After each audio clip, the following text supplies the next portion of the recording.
Hello, I'm Todd Tracy with the Tracy Law Firm in Dallas, Texas, here with another Todd Talk.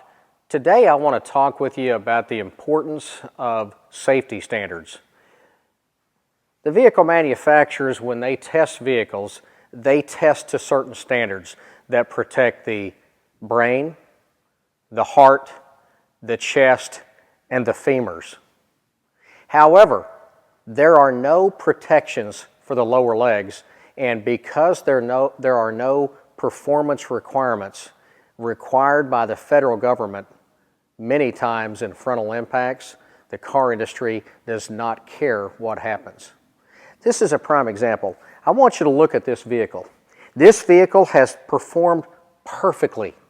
Look at the crush, how the vehicle has stopped at the crush at the firewall. In fact, the vehicle did so well. Look at how the door held its shape. The glass is still intact. The rear windows are still intact. But that's only part of the story. When you open the car door up and you look inside, then the true story comes out. I want you to look at where your lower legs are. There is no survival space left for your lower legs. Why is that? Well, remember, there are no safety standards for anything for what's called your tibias or your fibulas or your ankles. The federal government tells us that the second most debilitating injury in the world today are injuries to the lower legs. In this particular accident, the driver was at fault for the accident. But you know what? I've always had a firm belief, it doesn't matter who's at fault for causing the accident, I want to know who caused the injury. And the driver of this vehicle had no head injuries, had no heart or chest injuries, had no femur injuries. Why is that? Because the safety systems that the manufacturer was required to meet performed perfectly. His only injury is a massively mangled left leg.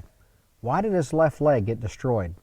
Because he lost the survival space for his floor pan, footwell, and toe board area.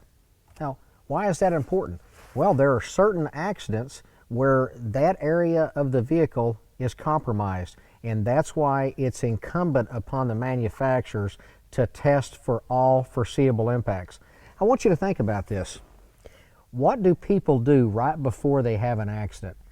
They swerve to the left or they swerve to the right. And when they do that, these vehicles don't come together head to head. They come together corner to corner in what is known as a partial frontal offset. When the car industry started testing its vehicles in partial frontal offsets, guess what happened? The anthropomorphic test dummies, their lower legs were getting destroyed. What did the car manufacturers do about it? Nothing. Why? There's no standards. So, what have they done? They've passed on a known defect, a known hazard to the consumer. And why? Because they're not required by law to do anything about it. And I don't know about you, but that's unacceptable in my world, especially when the vehicles that we buy are the second most valuable investment we will ever make behind our home. When the car industry cares more about passing a standard than they care about taking care of you, people get maimed. And at my law firm, that's unacceptable. And if you or a family member has suffered a lower leg injury because your survival space was destroyed, please call my law firm. Thank you.